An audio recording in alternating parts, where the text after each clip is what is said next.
Айрылықтың құрметті қоғам тыңдауға қатысушылар, Қазақстан Республикасының экология кодексінің 7-ші бабының 11-ші тармағы және қоғамдық тыңдауларды өткізу қағидатының 20-ші тармағына сәйкес қоғамдық тыңдаулар әкімшілік аумақтық біліктілігін жергілікті атқарушы органның өкілі өткізіледі. Мен Көкерболат Ербол, Мысал ауылдық әкім аппараты мемлекеттік мекемесінің ауыл шаруашылық жөніндегі бас маманы. Осы жиналысқа төрағалық етемін. Жиналыстың күн тәртібі: Нижний Қызылтоғай барлау жоспарына арналған әсер етуге экологиялық рұқсат алу материалдарын басқару бағдарламасы, өндірістік экологиялық бақылау бағдарламасы, табиғат қорғау іс-шаралар жоспары. Қоғамдық тыңдауларды өткізу қағидатына сәйкес жиналысқа қатысушылар қоғамдық тыңдаушылардың қатысын сайлап, қоғамдық тыңдаушылардың регламентін бекіту қажет. Қоғамдық тыңдаушы хатшы ретінде Қасымов Айым Болатханқызын сайлауға ұсынамын. Қоғамдық тыңдаушы хатшы етіп сайлауға қолдайтындар қол көтеруді сұраймын. Қолдайтындар қол көтерсін. Қол көтеріңіздер. Қол көтеріңіздер.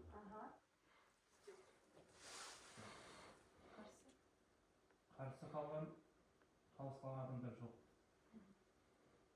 Құрметті қатысушылар, хатшы болып Қасымов Айым Болатханқызы сайланды. Жиналыс хатшының функцияларын орындауды бастауды сұраймын. 7 адам ба? 7 адам. Хатшы болып сайланған үшін 7 адам дауыс берді. Қолдағандар 7, қарсы қалған адамдар жоқ. Қалыс қалған адамдар жоқ. Құрметті қатысушылар, хатшы болып Қасымов Айым Болатханқызы сайланды. Жиналыс хатшысының функцияларын орындауды бастауды сұраймын. Мен қоғамдық тыңдаулардың келесі регламентін ұсынамын. Қоғамдық тыңдаулардың қатысушыларын тіркеу, қоғамдық тыңдаудың ашылуы, баяндамашы Рудпроект жауапкершілігі шектеулі серіктестігінің экологы Ержан Назерке Ержанқызы жалпы уақыты 20 минутқа дейін баяндаманы талқылап, қоғамдық тыңдауларға қатысушылардың ескертулері мен ұсыныстарының тыңдау, қоғамдық тыңдаулар тақырыбы бойынша сұрақтар мен жауаптар жалпы уақыт 30 минутқа дейін сөйлеу, сұрақ қою, ескерту немесе ұсыныс жасау үшін қолыңызды көтеріп өзіңізді таныстыру керек. Бір сұрақ қою, ескерту немесе ұсыныс жасау бөлінген уақыт 5 минутқа дейін. Сұрақтар, ескертулер мен ұсыныстар жиналыстық күн тәртібіне сәйкес қоғамдық тыңдаулардың мәні бойынша баяндалуы тиіс. Сұрақтарға жауаптар 5 минутқа дейін, бастамашыл сөз сөйлеушілер 5 минутқа дейін, қоғамдық тыңдаушылар қорытындылау 15 минутқа дейін. Қатысушылардың сұрақтар мен ескертулер және ұсыныстармен сөз сөйлеу ережесі: әрбір қатысушы кезекті тәртібі жоба бойынша сұрақ қою, ескерту мен ұсыныс айтуға құқылы. Кім бірінші болып қол көтерсе, сол сұрақ қояды немесе ескерту мен ұсыныстар білдіреді. Егер қатысушы сұрақ немесе бірнеше сұрақ қойса, не жоба бойынша ескерту мен ұсыныс білдірсе, ол келесі сұрақтар немесе ескерту мен ұсыныстарды тек басқа барлық қатысушылар өз сұрақтар қойып, ескертулер мен ұсыныстарды айтып болғаннан кейін ғана қоя алады. Қоғамдық тыңдауларды өткізу қағидатының 8-ші тармағына сәйкес нақты тұжырымдалған ескертулер мен ұсыныстар мен ашпайтын немесе қоғамдық тыңдаулардың тақырыбына айқын қатысы жоқ ескертулер мен ұсыныстар есепке алынбайды. Мен регламент бекіту дауыс беру ұсынамын. Қоғамдық тыңдаулар регламент бекіту кім қолдайды? Қолдарыңызды көтеріп, қолдарыңызды қолдайтындар, қолдарыңызды көтеріңіз. Регламентке қолдайтындар.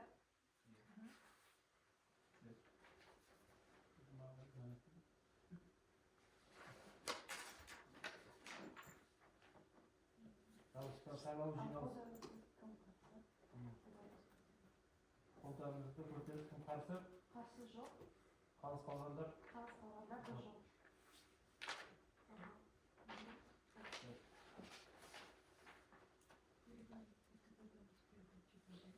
Регламент бекітуге дауыс берді 7 адам, қолдағандар 7 адам, қарсы қалыс қалған адамдар жоқ.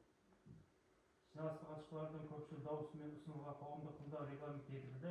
Хаттаманы дайындау үшін бейне және аудиожазбалар жүргізіліп жатқанын хабарлаймын. қоғамдық тыңдаулар хаттамасы хатшы дайындаған және қоғамдық тыңдаулар аяқталу күнінен бастап 2 жұмыс күні ішінде жиналыстың төрағасы мен хатшысына қол қояды. Сонымен құрметті қоғамдық тыңдаушылар қатысушылар, ұйымдастыру сұрақтары артта қалды. Нижний Қызылтоғай барлау жоспарына арналған әсер ету экологиялық рұқсат алу материалының рұқсат норматив қалдықтарының басқару бағдарламасы университеттік экология бақылау бағдарламасы табиғи қорғау іс-шаралары қарау бойынша қоғамдық тыңдау жиналды. Сөз бұл проект жауапкершілігі серіктестігінің эколог Ержан Назирқызына беріледі. Құрметті жиналыс, бүгін біз Нижний Қызылтоғай факторы барлау жоспарына арналған қоршаған әсер етуге экологиялық рұқсат алу үшін ұсынылатын материалдар бойынша жиналдық. Ол материалдарға тоқталып кететін болсақ, комиссиялар нормативтері жобасы, экологиялық бақылау бағдарламасы, қалдықтарды басқару бағдарламасы, қоршаған ортаны қорғау жөніндегі іс-шаралар жоспары. Жалпы толықтай тоқталып кететін болсақ, Даханов Ваня Қазақстан Республикасы өнеркәсіп және құрылыс министрлігінің 2026 жылғы 26 қаңтардағы 49-е қатты пайдалы қазбаларды барлауға арналған лицензиясына ие. Лицензия мерзімі 6 жыл. Экологиялық кодекстің 122 бабына сәйкес әсер етуге экологиялық рұқсат алуға өтінішке эмиссиялар нормативтер жобасы, қалдықтарды басқару жобасы ұсынылады. Баяндаманың мазмұны қоғамдық тыңдауларды өткізу қағидаларының 31 тармағының 2 тармақшасының талаптарына сәйкес келеді. Жоспарланып отырған қызметті іске асырудың басталу мерзімі 2026 жылдың 1 тоқсаны, аяқталу мерзімі 2028 жылдың 4 тоқсаны. Әкімшілік тұрғыдан Нижний Қызылтоғай барлау учаскесі Жетісу облысы Алакөл ауданы Онталы ауылдық округінде орналасқан. Участка Қарабұлақ ауылынан оңтүстік-шығысқа қарай 18 км, Үшарал қаласынан оңтүстікке қарай 19 км және Онталы ауылдан оңтүстік-батысқа қарай 208 км жерде орналасқан. Нижний Қызылтоғай учаскесінің жалпы ауданы 28 км текше. Орман шаруашылығы және жануарлар дүниесі комитетінің Жетісу облысы бойынша аумақтық орман шаруашылығы және жануарлар дүниесі инспекциясының ескертуіне сәйкес жоспарланып отырған қызмет учаскесі Алакөл орман шаруашылығы мемлекеттік орман қоры жерлерінде орналасқан. Соған байланысты орман қоры жерлерінен белгіленген шегіністі сақтау және оларға әсерді болдырмау мақсатында жұмыс аймағы анықталып, координаталар түзетілді. Және Балқаш Алакөл бассейндік инспекциясының ескертуіне байланысты Жетісу батыс бұрыштық нүктелер Тентек өзенінің су қорғау аймағында орналасқан. Жетісу облысы әкімдігінің 2025 жылғы 13 қазандағы 331 қаулысымен Тентек өзенінің су қорғау аймақтары мен белдеулері белгіленген. Соған сәйкес су қорғау белдеуінің ені 35-75 метр, ал су қорғау аймағының ені 500 метрді құрайды. Жобалық шешімдерге сәйкес жұмыстар лицензиялық алаң шегінде ғана жүргізіледі. Геологиялық барлау жұмыстары су объектісінің орналасуын ескере отырып, жоспарланған су қорғау аймағы шегінде Қазақстан Республикасының су заңнамасының талаптарына сақтай отырып орындалады. Су қорғау талаптарын сақтау мақсатында Тентек өзенінен кемінде 35-75 метр шегініс қамтамасыз етілген. Бұл біздің жұмыс жасайтын барлау жұмыстары жүргізілетін учаскенің координаталары. Учаскенің ауданы 28 км текше, блоктар саны 12, жоба мерзімі 26 мен 28 жылдарда тұрады. Қабылданған жобалық шешімдер Нижний Қызылтоғай учаскесінің барлау жоспарының іске асыру шеңберінде құрамында ілеспе компоненттері бар, алтынды анықтауға, бағалауға және кейіннен игеруге дайындауға бағытталған геологиялық барлау жұмыстарының кешені жүргізілуі көзделуде. Жұмыстар Қазақстан Республикасының жер қойнауы және жер қойнауын пайдалану туралы кодексінің талаптарына сәйкес жүргізілетін болады. Нижний Қызылтоғай лицензиялық жұмыс учаскесінде тұрмыстық және өндірістік мақсаттағы объектілерді қамтитын далалық лагерь ұйымдастырылады. Геологиялық барлау жұмыстарын маусымдық негізінде жылдың жылы мезгілінде жүргізу жоспарлануда. Бұл ауданның климаттық жағдайларына сәйкес жылына 6 айдан, яғни орта есеппен 180 күннен ауыспайды. Учаскедегі жұмыс режимі вахталық, вахталардың ауысуы әр 15 күн сайын жүргізіледі. Тәуліктік ауысым саны 2, ауысым ұзақтығы түскі үзілісті қоса алғанда 11 сағатты құрайды. Оның ішінде түскі асқа 1 сағат бөлінеді. Бір ауысымда геологиялық барлау жұмыстарының қызметкерлері саны 20 адамнан аспайды. Жұмыстарды бастар алдында қалыңдығы 0,2 метр болатын топырақ өсімдік қабаты міндетті түрде алуы қарастырылған. Болжамды жалпы көлемі геологиялық барлау каналалары мен шұрықтарды қазу кезінде 72 метр текше, барлау нормаларын бұрғылау кезінде 5 метр текше, жалпы көлемі 77 метр текшені құрады. Ал кейінгі 27-28 жылдары 5 метр текше болады. Сынамаларды алу және керінді шығарып алғаннан кейін геологиялық барлау каналалары мен бұрғылау алаңдары рекультивацияланады. Ал тау массасы мен топырақ өсімдік қабаты бастапқы орналасқан орнына қайтарылады. Каналалар мен шұрықтарды қазу минералдану аймақтары мен кен белгілері анықталған жағдайда геологиялық құрылымды нақтылау және жұмыстарды сынамалау мақсатында жүргізіледі. Каналаларды қазу 6-7 санаттағы жұмыстарды экскаватордың көмегімен механикалық тәсілмен техникалық паспорт тәсілге жүргізіледі. Шағын сайлар мен жыралардың алтындалған бағалау мақсатында 1,4 метрлік тереңдігі 2 метр болатын 10 үзек каналаларын қазу жоспарлануда. Сонымен қатар жалпы көлемі 4850 вагондық метр болатын іздестіру, бағалау, бұрғылау жұмыстары жүргізілуі жоспарланған. Оның ішінде орташа тереңдігі 10 метр болатын шашылмалы шөгінділер бойынша 35 ұңғыма және орташа тереңдігі 75 метр болатын түпкі алтын кендері бойынша 60 ұңғыма қарастырылған. Бұрғылау барлық аралықтар бойынша керін арқылы колонкалық әдіспен жүргізіледі. Келесі презентацияда қажетті жабдықтар тізбесі және учаскенің далық лагеріне шолу схемасы көрсетілген. Қолданылатын жабдықтар экскаватор, бульдозер, бұрғылау ұңғымасы, КАМАЗ, және тасымалдау үшін Toyota, автобустар, 100 киловаттық дизельный генератор. Енді жобаларға тоқталып кететін болсақ, атмосфераға ластаушы заттардың рұқсат шығарындыларын эмиссиялық нормативтер жобасы бойынша қарастырылып отырған аумақта жалпы 5 ұйымдастырылған және 1 ұйымдастырылған ластаушы көз жұмыс істейтін болады. Олардан талдау көрсеткенде атмосфералық ауаға 10 ластаушы зат шығарылатын болады. Азот диоксиді, азот оксиді, көмірсутек, күкірт диоксиді, күкіртсутек, көміртек оксиді, бензопилен, формальдегид, қаныққан көмірсутектер және кремний диоксиді бойынша қамтитын биорганикалық шаң. 2026 жылы 0,6 тонна жылына бөлінсе, 2027-28 жылдары 0,5 тонна жылына шығарындылар атмосфераға шығады. Санитарлық қорғау аймағы кәсіпорынның қызметінің бұл түрі Қазақстан Республикасы денсаулық сақтау министрлігінің 11 қаңтардағы 2022 жылдағы 26-447 бұйрығымен бекітілген болса, санитарлық қағидаттары сәйкес сыныпталмаған болып табылады.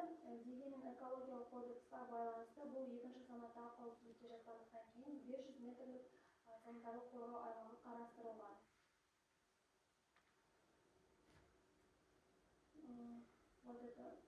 Есеп бойынша санитарлық қорғау аймағында шекті рұқсат етілген концентрациялардың 0,1-ден аспауы байқалады, яғни санитарлық нормалар толықтай сақталған.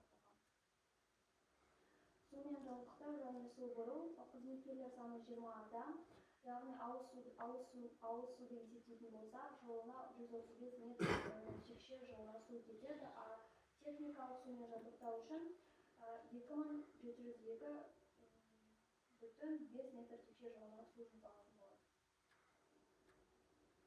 Қалдықтарды басқару бағдарламасы барлау жұмыстарын жүргізу кезінде қалдықтардың екі түрі пайда болуы болжанады. Ол аралас коммуналдық қалдықтар жылына 1,5 тонна және металл сынықтары 0,607 тонна жылына. Қалдықтардың түзілімі жалпы көлемі 2,107 тоннаны құрайды жылына. Қалдықтарды басқару Қазақстан Республикасының экологиялық кодексіне сай тек 6 айға дейін ғана арнайы контейнерларда сақталатын болады.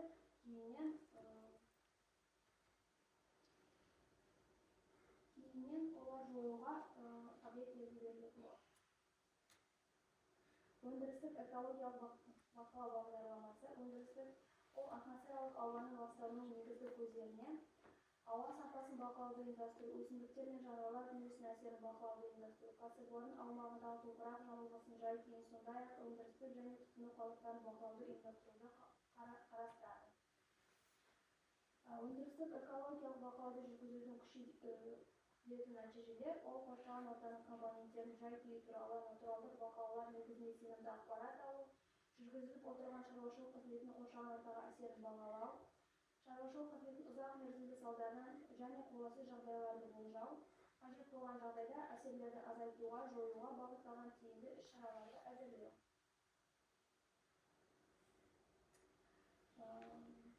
Нижний Қызылтоғай учаскесінің физикалық әсерін сипаттайтын болсақ, 80 децибелден аспайтын жұмыс орындар дыбыс деңгейін қамтамасыз ететін құрылыс машиналары қолданылады. Жабдықтардың жабдықтың үшін сипаттамалары олардың төлқұжаттарында көрсетілуі керек. Топыраққа әсерін айтатын болсақ, 0,2 метрлік топырақ өсімдік қабаты алдын ала алынып, кейін ол культивация үшін қолданылатын болады. Өсімдіктер мен жануарлар әлеміне әсері. Нижний Қызылтоғай кен орны 2026-2028 жылдар аралығында бағаланатын кезеңде оның орналасқан ауданы жануарлар мен өсімдік әлеміне әсері рұқсат етілген деңгейде болады және ешқандай қызыл кітапқа енген жануарлар мен өсімдіктер жоқ. Осыған орай қорытынды жақсы деңгейде деп жасауға болады. Бұл біздің қоршаған ортаны қорғау жөніндегі іс-шаралар жоспары болып табылады.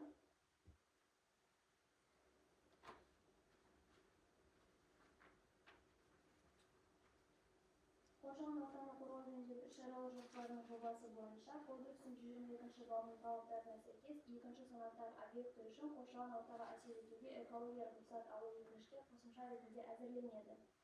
Қоршаған ортаны қорғау жөніндегі іс-шаралар тізбесіне мынадай тармақтар енгізілген. Біріншісі ол шаңды басу жұмыстарды жүргізу кезінде стационарлық және жылжымалы көздерден шығаратын ластаушы заттардың шығарындыларын болдырмау және азайту іс-шараларын орындау, геологиялық барлау жұмыстарын учаскесі аумағында өндірістік қалдықтарды ұзақ мерзімді сақтауды болдырмау, іргелес аумақты тұрақты түрде тазалау, қалдықтарды шығару, қайта өңдеу немесе кәдеге жарату бойынша мамандандырылған кәсіпорындармен шарттар жасау.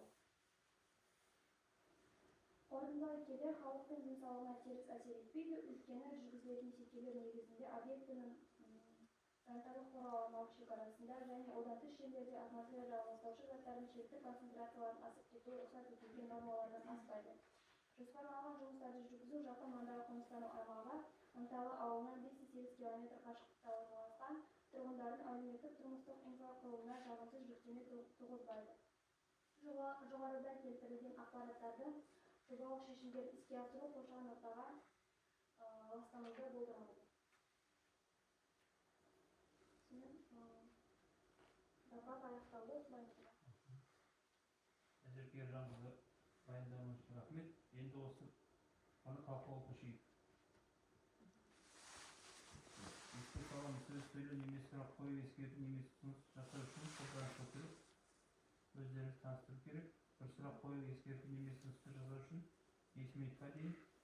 Сұрақтар, ескертулер мен ұсыныстар қоғамдық тыңдаулардың мәні бойынша болу керек. Сұрақтарға жауап 5 минутқа дейін. Бастама сөз сөйлеуге 5 минутқа дейін. Сұрақтарыңыз болса? Сұрақтарыңыз болса? Жоқ. Zoom арқылы тыңдау қосылған қатысушылар сұрақ бар екен? Жоқ.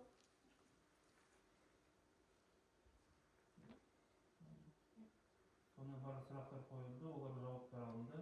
Енді қоғамдық тыңдаулардың қорытындыларын шығару кезеңіне көшеміз. Біздің қарастырымыздағы және талқылауымыздағы ұсынылған Нижний Қызылтоғай барлау жоспарына арналған әсер ету эколог рұқсат алу материалдарына рұқсат етілген шығындылардың нормативті қалдықтарды басқару бағдарламасы, өндірістік экологиялық бақылау бағдарламасы, табиғи қорғау іс-шаралары жоспары, қоғамдық тыңдаудағы қатысушылардан қаралған құжаттар мен тыңдалған баяндама сапасы туралы олардың түсіндіру толықтығы мен қолжетімділігі тұрғысынан жалпы пікір айтты. Алынған құжаттар толық және түсіндіру қолжетімді болып табылады. Сондай-ақ қоғамдық тыңдаулар өтті деп айта аламын және қоғамдық тыңдаулар аяқталды деп жариялаймын. Барлықтарыңыз қатысқан үшін